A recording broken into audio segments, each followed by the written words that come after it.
회개 촉구와 성회에 대한 말씀인 것입니다. 탈무드에 이런 얘기가 있는데 무슨 말인지 잘 생각하시면서 들으시기 바랍니다.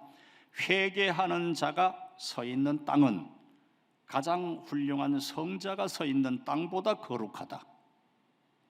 회개하는 자가 서 있는 땅은 가장 훌륭한 성자가 서 있는 땅보다 거룩하다. 그만큼 회개하는 것이 중요하다는 거예요. 기독교의 가장 숭고한 가치 중에 하나는 회개입니다. 성경은 늘 돌이키라, 죄악된 길에서, 잘못된 길에서 돌이키라 강조합니다. 돌이킬 줄 모른다고 하는 것은 자신에 대해서 알지 못하는 것을 의미합니다. 왜냐하면 우리는 늘 나도 모르게 엉뚱한 길로 가요, 잘못된 길로 가요, 하나님 원하지 않는 길로 가요. 그래서 돌이키라. 세상에서는 두 종류의 사람만 존재합니다. 어떻게 보면 크게 보면 남성과 여성이 있지만 또 다른 측면에서 보면 돌이킬 줄 아는 죄인과 돌이킬 줄 모르는 죄인, 두 종류의 사람이 살아요. 돌이킬 줄 아는 죄인과 돌이킬 줄 모르는 죄인이 살고 있어요. 미래는 회개할 줄 아는 사람에게 복된 길을 하나님께서 허락하십니다. A.W. 핑크는 이런 말을 했습니다. 회개를 멈춘 그리스도인은 성장을 멈춘 것입니다. 그런 말을 했어요. 회개가 성장으로 가는 거라는 거예요. 그만큼 중요하다는 것이죠. 누구든지 회개에 대해서 말하면 회개는 잘못했으니까 하나님께 용서를 구하라는 거 아니에요? 그거 좋아하는 사람 누가 있습니까? 그러나 우리는 때로는 우리 좋은 대로 듣기 좋은 말만 듣는 것이 아니고 필요한 말은 듣기가 조금 힘들어도 듣고 소화를 시키고 그대로 실천해야 돼요. 오늘 본문 바로 앞절인 7장 2절을 보면 언약궤가 기럇 여아림에 머문 지 20년이 지나 이스라엘 백성들이 여호와를 사모하였다, 그렇게 했습니다. 이것은 이스라엘 백성들이 블레셋의 지배하에서 자신들의 잘못을 깨닫고 하나님께 구원을 요청한 것을 의미하고 있는 것인데, 이 사사시대의 특징을 보면은 이스라엘이 범죄하고 하나님께 징계를 받고 이방 민족의 억압을 받다가 자신들의 잘못을 깨닫고 다시 하나님 앞에 살려달라고 구원을 요청하고, 이 반복되는 것이 사사시대의 기본 특징이 범죄하고 징계를 받고 이방 민족의 억압을 받고 고통을 받다가 잘못을 깨닫고 하나님 구원해 주옵소서, 이런 모습인데, 이 사무엘은 하나님을 갈망하는 백성들의 마음을 알았어요. 그래서 이스라엘을 향하여서 사무엘이 뭐라고 합니까? 우상을 제거하고 우상을 제하고 오직 하나님만 섬기라, 여호와만 섬기라, 그렇게 촉구하고 있습니다. 그리고 백성들은 순종하고 3절 4절에서 순종했어요. 그래서 사무엘은 백성들을 미스바로 소집하고 거기에서 대성회를 갖고 백성들로 하여금 하나님과 그 언약을 갱신하도록 했습니다. 5절 6절에서 우리는 이런 본문을 통해서 교훈으로 몇 가지 생각하고자 합니다. 먼저 생각할 것은 실패를 성공으로 바꾸는 회개에 대해서 생각해요. 실패를 성공으로, 누구나 성공을 원하잖아요. 그런데 무엇이 우리를 성공하게 만드느냐? 회개가 성공하게 만든다는 하는 것이, 본문은 이스라엘의 회개에 관한 그런 이야기입니다. 회개만이 실패 인생을 성공 인생으로 바꿀 수 있는 것이. 그러므로 오늘 우리는 회개를 과소평가하거나 작게 생각해서는 안 되는 것입니다. 회개를 멀리 해서도 안 되는 거예요. 정말 하나님의 백성 성도들이 가까이 해야 될 것은, 그것은 바로 회개입니다. 어떤 면에서 보면은 본문은 사무엘상 전반부에서 가장 중요한 핵심적인 사건이 오늘 말씀이, 왜냐하면은 지금까지 이스라엘은 실패 인생을 살다가 본문의 회개 사건을 기점으로 해서, 회개를 기점으로 해서 성공 인생으로 바뀌기 때문에 그런 것이, 회개로 인하여서 완전히 180도 새로워진, 180도 상황이 반전이 된 그런 모습이 된 거예요. 그래 회개가 참 중요한 것이죠. 사무엘상 1장에서 6장까지 보면은 이스라엘 백성들은 철저하게 블레셋에서 패배해서 블레셋은 너무 강하고 그 블레셋은 이스라엘을 자꾸만 괴롭혔어요. 그래서 패배하고 예속당했습니다. 그리고 6장까지 계속해서 어둡고 슬프고 괴롭고 희망이 보이지 않고 그 모습이 이스라엘에는 하나님의 종이 있었고 언약궤도 있었지만 그럼에도 불구하고 그들은 철저하게 패배 인생을 살고 있었어요. 중간에 언약궤의 기사 속에서 빛이 비추긴 했지만 그것도 잠깐이고 다시 이스라엘이 블레셋에 예속되어 있는 현실을 볼 수가 있습니다. 그런데 7장으로 넘어와서 오늘 본문 이후에는 완전히 상황이 달라졌어요. 전반적으로 안정과 평화를 찾습니다. 그것도 단기적인 안정과 평화가 아니고 장기적인 안정과 평화, 안정되고 평화롭게 변화가 된 거예요. 하나님께서는 이스라엘 백성들의 부르짖음에 응답하시고 블레셋을 이스라엘에게 패배하도록 만들었어요. 그렇게 강한 나라가 이스라엘에 패배합니다. 이스라엘은 블레셋의 예속에서 완전히 벗어나서 자유함이 넘쳐납니다. 얼마나 성공적인, 얼마나 멋진 그런 모습입니까? 오늘날도 우리 모두가 다 성공적으로 인생을 살기를 원합니다. 내 인생 한번 멋지게 살았으면 좋겠다. 생애가 어찌하든지 간에 내 수명은 알 수 없지만 사는 날까지 가장 멋있는 모습으로 날마다 절정으로 살면 그렇게 살 수 있을 거예요. 쉽지 않죠. 어렵죠. 그러나 생각은 그렇게 가질 수 있고 생각을 가진 사람은 접근을 많이 할 수 있어요. 아무 생각 없이 사는 사람하고 좋은 생각을 가지고 사는 사람하고 천지 차이예요. 그런데 성공적으로 살기를 원하는 사람들은 너무나 많은데 회개를 가까이 하는 사람들은 많지 않고 회개의 참 가치를 아는 사람들은 거의 없습니다. 회개의 메시지를 전하면 옛날 회개 메시지를 전하던 선지자들을 미워하고 박해했던 이스라엘 자손들처럼 회개를 전하는 사람들을 미워하고 거부하고 그런 분위기예요. 회개를 싫어하는 분위기를 깨지 않고는 우리에게 희망은 없습니다. 새롭게 뒤집어지는 생애 반전도 없어요. 그래서 회개하는 분위기를 싫어하는 분위기를 깨야 되는 것이. 왜 그러냐 하면은 우리는 옷을 좋은 옷을 명품 아주 비싸고 너무너무 좋고 아름다운 그런 옷을 입고 있더라도 만일 계속해서 빨래를 안 하면 세탁을 안 하면 계속해서 그냥 입기는 입는데 세탁을 안 하면 어떻게 되겠어요? 어느 정도 시간이 지나고 세월이 지나면은 때가 많이 묻고 냄새가 나게 되고 아이고 그게 아무리 좋은 옷이라도 그런 옷은 정말 그거는 아니잖아요. 우리의 인생이 회개가 없으면 그 모양이 되어버리는 거예요. 하나님께서 하나님의 자녀로 하나님의 아들로 자녀로 이렇게 신분을 정말 죄 없다 해주시고 믿는 사람들에게 그렇게 거룩한 신분을 허락하시고 하나님의 자녀가 되었는데 성결하고 깨끗하게 살아야 되는데 우리의 삶은 그렇지 못할 때가 얼마나 많아요. 생각조차도 안 좋을 때도 많고 악한 것들도 많고 더러운 추한 생각도 하고 사람의 마음이 삶이 그래요. 그래서 우리는 성결하게 자신을 자꾸만 씻어야 돼. 깨끗하게. 우리는 태어날 때부터 타락한 본능 아담의 후손이에요. 아담이 선악과를 따먹고 하나님 거역했잖아요. 죄를 지었잖아요. 죄인들의 후손이, 죄인의 후손이 본성적으로 죄를 자주 지을 수밖에 없습니다. 그래서 회개를 게을리하면 거룩한 하나님의 자녀와 거리가 먼 삶을 살게 아주 더러운 삶을 사는 거예요. 그래서 늘 회개하는 삶을 삶으로 거룩하신 하나님의 자녀로서 성공적인 인생을 누리면서 살아야 됩니다. 눈에는 안 보이지만 하나님께는 다 보이는 거예요. 하나님 다 아시는 거예요. 자기의 죄를 숨기는 자는 형통하지 못하나 죄를 자복하고 버리는 자는 불쌍히 여김을 받으리라. 잠언 28장 13절. 자기의 죄를 숨기는 자는 형통하지 못하다 그래요. 죄를 그냥 숨기고 가만히 가지고 있으면은 하는 일마다 안 돼요. 막혀요. 내 인생 왜 이러냐? 답답해요.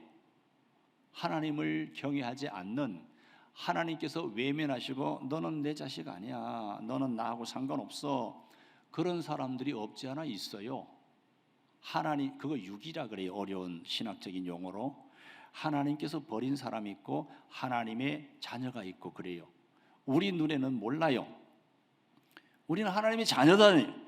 하나님의 자녀이면은 우리가 하나님 앞에 죄를 숨기고 있으면 우리 하나님께서는 형통하지 않게만, 때로 사탄이 형통하게 만드는 수도 있긴 있지만, 그래서 죄를 지는데 점점 잘 되는 거야. 남을 속였는데 점점 더 승진하는, 이게 도대체 뭐야? 신나게 장사할 때도. 그러나 일시적인 현상이 있을 수는 있어요. 그러나 마지막에는 하나님께서 가만히 계시지 않아요. 우리는 죄를 숨기지 말아야 돼. 다음으로는 교회를 중심으로 자주 모이라는 겁니다. 5절을 보면 사무엘은 이스라엘 백성들에게 미스바에 모이라 그렇게 했어요. 사무엘의 말을 들은 이스라엘 백성들은 미스바에 모였어요. 이스라엘 백성들이 미스바에 모인 것은 중요한 의미를 가지고 있습니다. 만일 사무엘이 미스바로 모이라고 했는데 안 모여서 거절했으면 어떻게 됐겠습니까? 상황이 많이 달라졌을 거예요. 올바른 신앙 상태를 회복하지 못했을 것이고, 사무엘이 일으킨 신앙 계획은 흐지부지 되어버리고 말았을 것입니다. 이것은 마치 활활 타오르는 그런 장작불이 활활 타오르고 있는데 그 중에 하나를 끄집어내가지고 따로 두면 얼마 안 가서 불이 꺼지고 말잖아요. 그러나 여러 개의 미력한 불이라도 한데 모아놓으면 엄청난 화력을 발휘할 수 있는 것과 비슷한 거예요. 모이는 것이 미스바로 모이라, 미스바, 모이는 것이 그만큼 중요하다는 거예요. 힘이 되고 중요한 거예요. 사무엘의 개혁 운동이 폭발력을 발휘한 것은 그들이 미스바에 모였기 때문에 마치 불이 있는 장작더미를 모아놓은 것과 같습니다. 우리 그리스도인들이 모이는 것은 대단히 중요한 거예요. 사무엘은 한데 모이는 힘을 알았던 지도자였어요. 사무엘뿐만 아니라 이스라엘 민족 전체가 모임의 힘을 알았던 민족이었어요. 그래서 이스라엘은 총회의 민족이, 그들은 국가적인 대사가 있을 때마다 모이기를 힘썼습니다. 그들은 총회에 관한 일정한 규례마저 가지고 있는 민족이었어요. 따라서 사무엘이 총회를 소집했다고 하는 것은 그들이 총회를 잊고 살았음을 반영하고 있는, 그들은 거룩한 모임을 잊어버리고 있었어요. 이들이 살던 사사시대가 그런 시대였어요.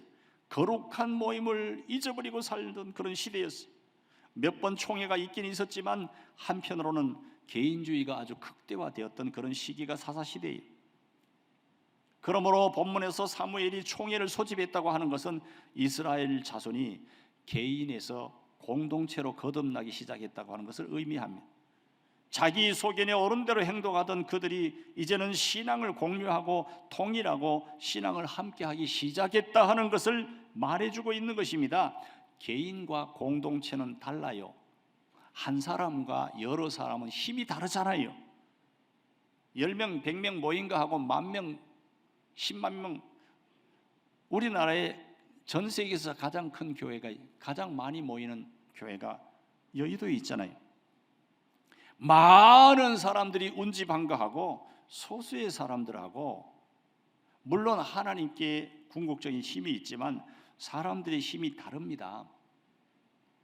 그래서 우리는 모이기를 힘써야 돼요. 그냥 모이기만 해도 서로가 서로에게 힘이 되는 거예요. 저는 과거에 그 73년도인가요? 여의도의 엑스플로 73인가 뭔가 그거 할 때 그 자리에 있었어요. 그때 100만 명이, 기독교인 100만 명 이상이 모였어요. 여의도 광장에 100만 명 정도가 모이면 어떻게 되겠습니까? 어마어마한 거예요.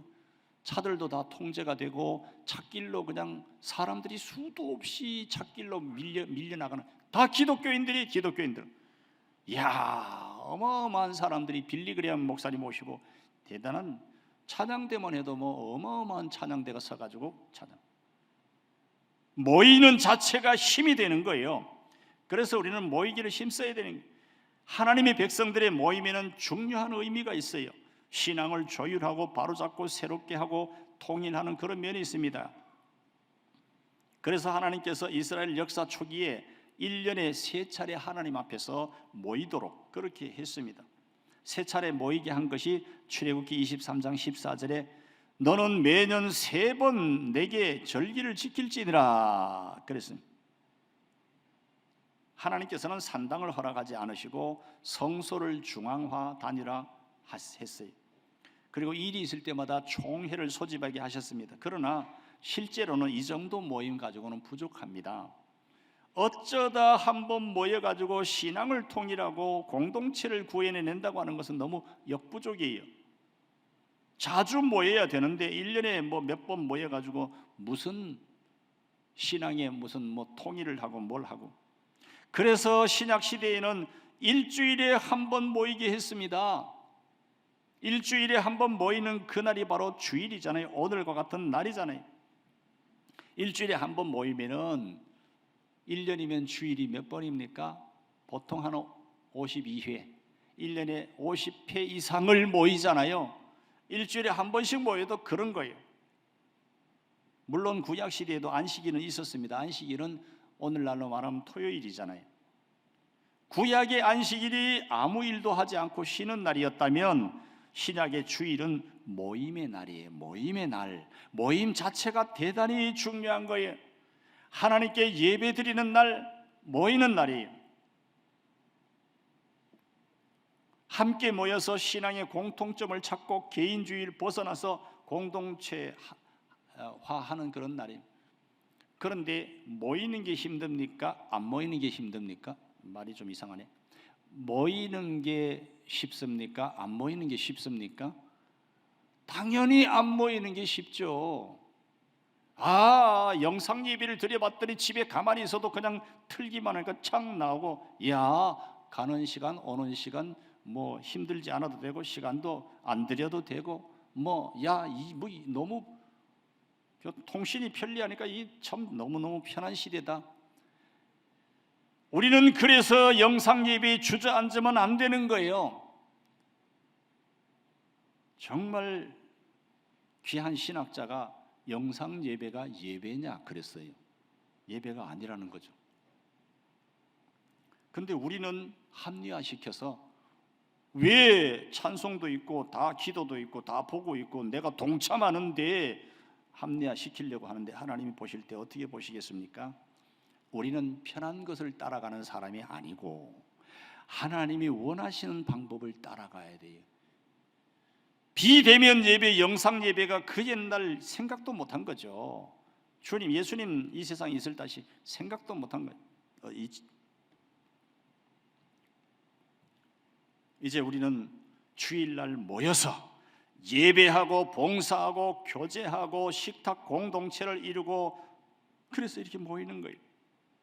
성도는 교회의 모임을 싫어하거나 귀찮은 것으로 생각해서는 안 되는 것이, 개인적인 일을 핑계로 거부해서도 안 되는 것이, 주일에 모든 일을 중단하고 모여야 되는 거예요.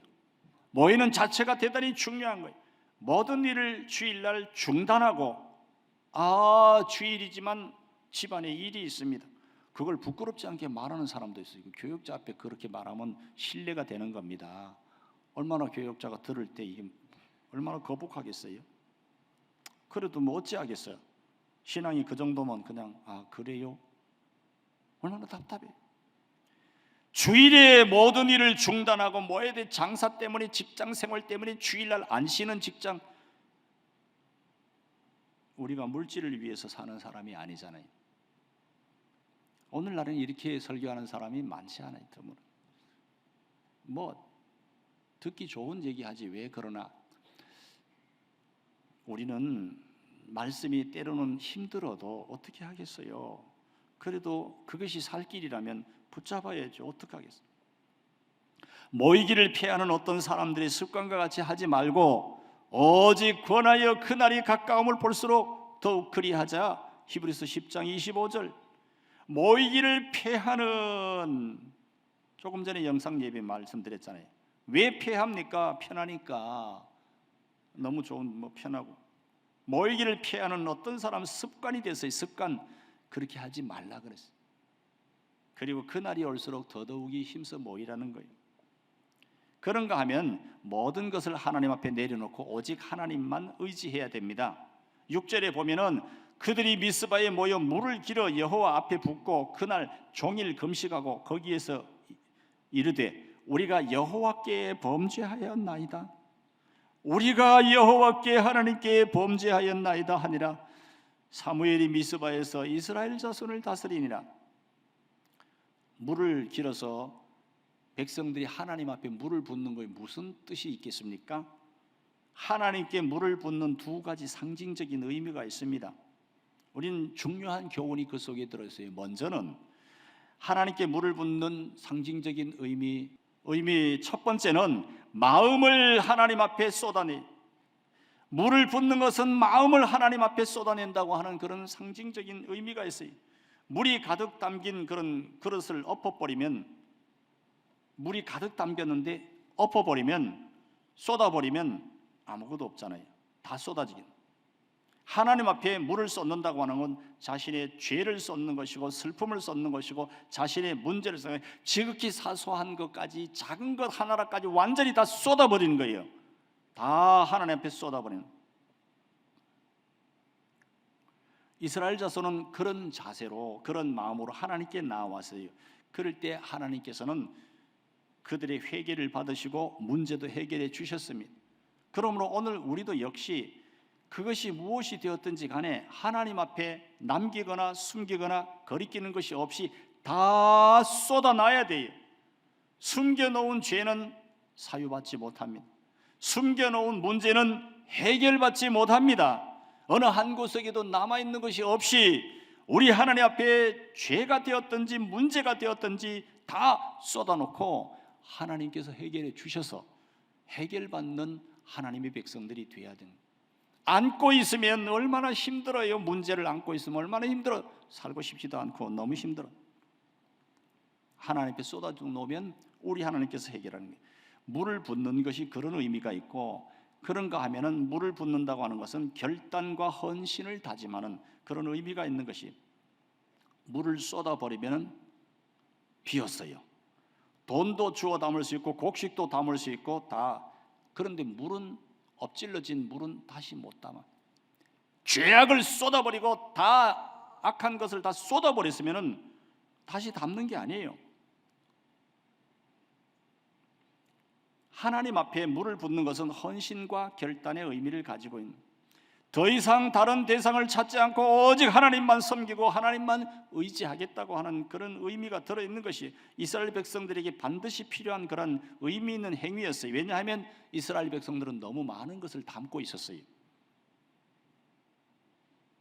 바알과 아세라 우상을 섬기고 있었어요. 바알 우상만 해도 여러 종류라 그래요.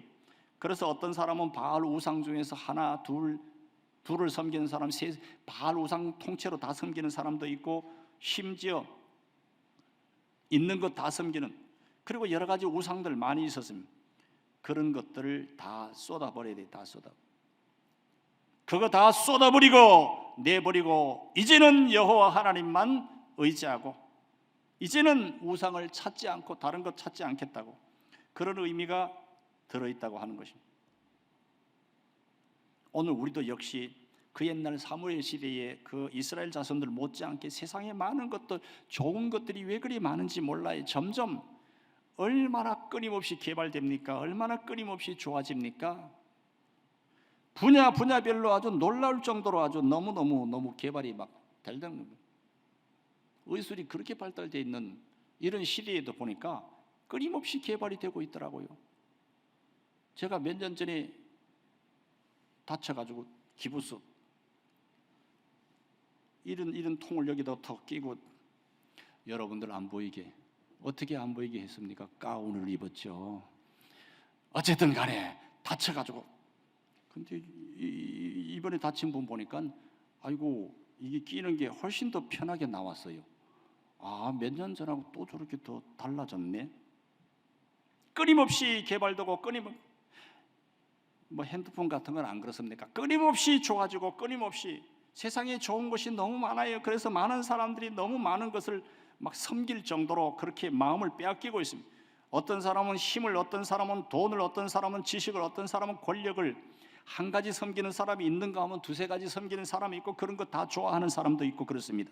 이제 우리는 알아야 됩니다. 우리가 믿고 의지할 대상은 오직 하나님이, 오직 하나님이면 얼마나 답답할까? 답답하지 않아요. 하나님은 우주 끝에까지 계시는, 하나님의 영이 우주 끝에도 계시는, 그래서 하나님을 의지하고 오직 하나님만 붙잡으면 모든 것이 다 이렇게 연결이 되지만, 사람은 하나만 하라 그러면 우상도 하나 섬기면 한계가 있어요. 한계, 하나의 한계. 그러니까 두 개, 세 개, 뭐 여러 개 이러고 있잖아요. 하나님은 한계가 있는 분이 아니에요. 하나님을 붙잡는 분이 최고의 지혜로운 사람들.